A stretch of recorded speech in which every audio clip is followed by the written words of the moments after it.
Hello everyone, welcome to class read for job by S K ma'am.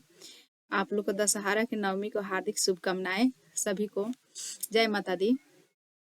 हम नहीं चाह रहे हैं कि आप लोगों को क्लास यहाँ पर मिस हो और आगे आप लोगों को कोई दिक्कत हो, इसलिए हम आप लोग को हर हर रोज प्रीवियस ईयर क्वेश्चन लेकर आ रहे हैं जो आप लोग को कॉन्सेप्ट के लिए अति आवश्यक है, आप लोग को हेल्पफुल है।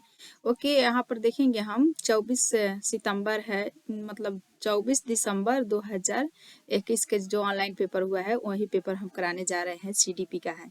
तो आप लोग भी अपने से कोशिश कीजिए कि ये क्वेश्चन हम बना पाए, और ये क्वेश्चन जो है ये रिपीटेड क्वेश्चन हो रहा है, होने वाला है, क्योंकि ये एनसीईआरटी बुक से बन रहा है और जो यहाँ पर जिसका जो सिलेबस है इसी सिलेबस के अनुसार ही क्वेश्चन यहाँ पर बनता है, ना कि यहाँ पर कहीं और से लेकर आया जाता है।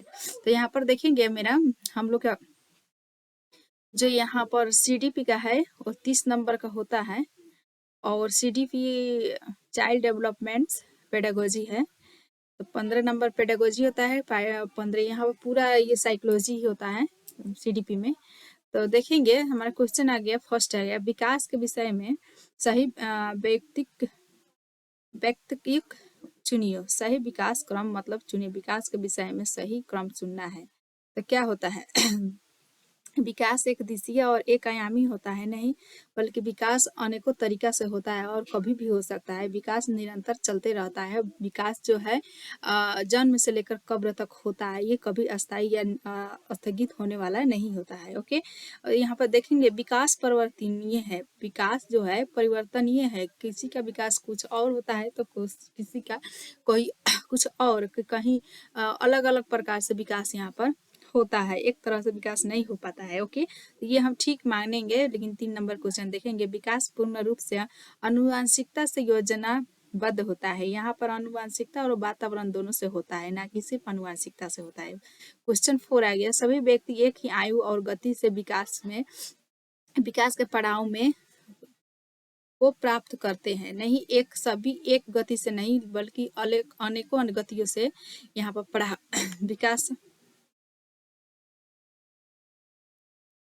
विकास होता है। ओके, तो देखेंगे हमारे क्वेश्चन के आंसर विकास परिवर्तनीय है, यही हमारा सही आंसर हो जाएगा।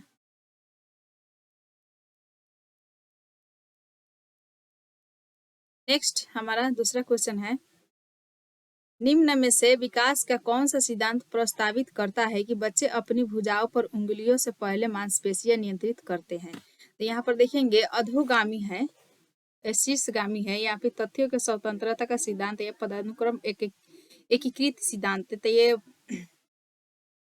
एकीकृत सिद्धांत नहीं होता है, और तथ्यों की स्वतंत्रता का सिद्धांत भी नहीं होता है। शीर्षगामी जो सर से पैर तक होता है उसको कहा जाता है। तो लेकिन यहाँ पर क्या कह रहा है कि बच्चे अपनी भुजाओं को उंगलियों से पहले मांसपेशियों से नियंत्रित करता है, मतलब पहले गेंद को उछालना सीखता है, फिर यहाँ पर पकड़ना सीखेगा, पेन हो या कुछ भी उंगलियों को यूज करेगा। तो इसको हम अधोगामी सिद्धांत कहेंगे। ओके, इसको हम अधोगामी सिद्धांत कहेंगे प्रॉक्सिमल डेवलपमेंट कहेंगे। यहाँ पर नेक्स्ट आ गया हमारा क्वेश्चन 3, शारीरिक लक्षण जैसे आंखों का रंग, ऊंचा बालों रंग, ये किसके कारण होता है?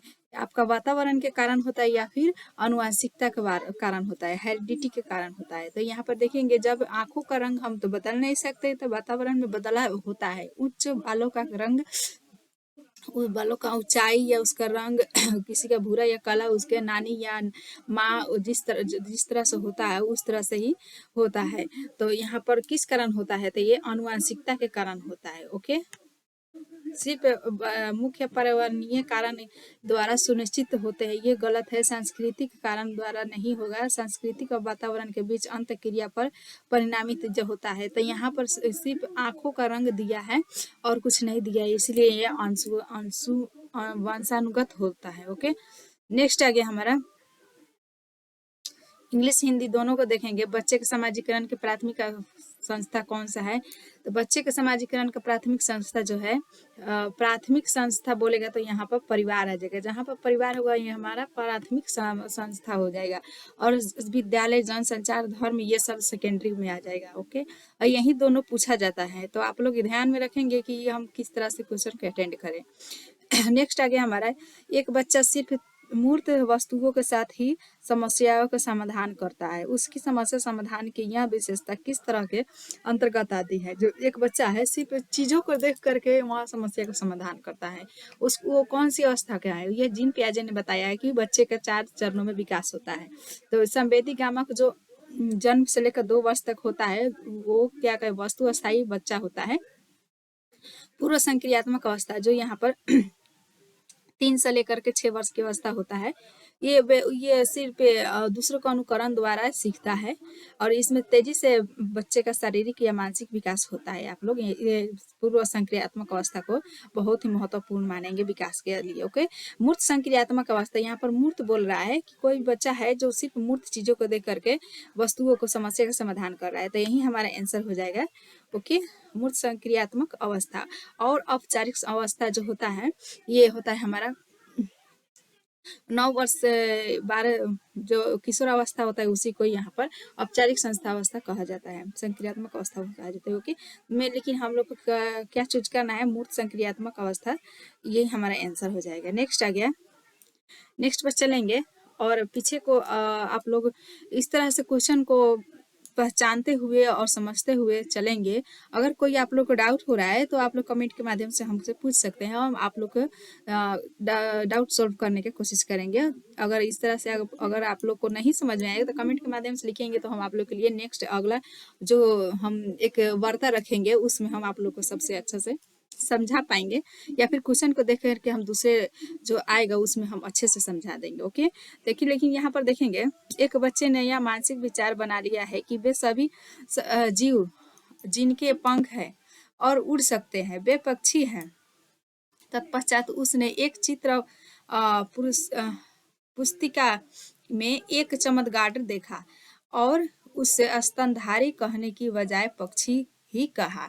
इस स्थिति में ज्ञान निर्माण की इस प्रक्रिया को क्या कहेंगे? तो एक बच्चा जो है जो पक्षी को देखता है तो पक्षी का, लेकिन उसने चमगादड़ को भी देख रहा है तो उसको भी पक्षी ही कह रहा है कि ये क्या कर रहा है? तो ये क्या कर रहा है कि ज्ञान को क्या कर रहा है कि अपने में ये जोड़ रहा है।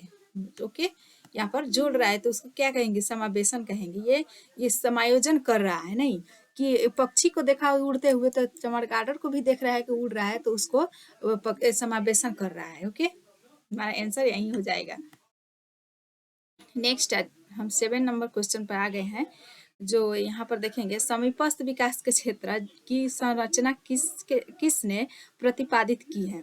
समीपस्थ विकास का क्षेत्र संरचना जो जेडीपी कहा जाता है उसे जेडीपी। ओके, जे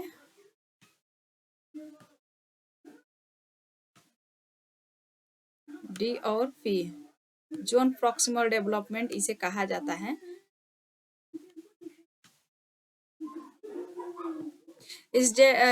तो ये किसने दिया है? तो ये लेवाइगोस्की ने कहा है।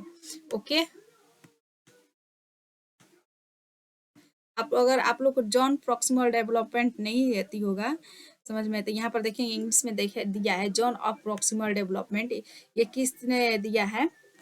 तो ये लेवाइगोस्की साहब ने दिया है। ओके, और इन्होंने सामाजिक सांस्कृतिक लैंग्वेज के विषय में भी बहुत ही महत्वपूर्ण दिया है, बताया। उन्होंने बताया है कि बच्चे का विकास सामाजिक संस्कृति भाषा द्वारा होता है, और जीन पियाजे ने स्कीमा को बताया है संरचनात्मक विकास इस स्कीमा से होता है।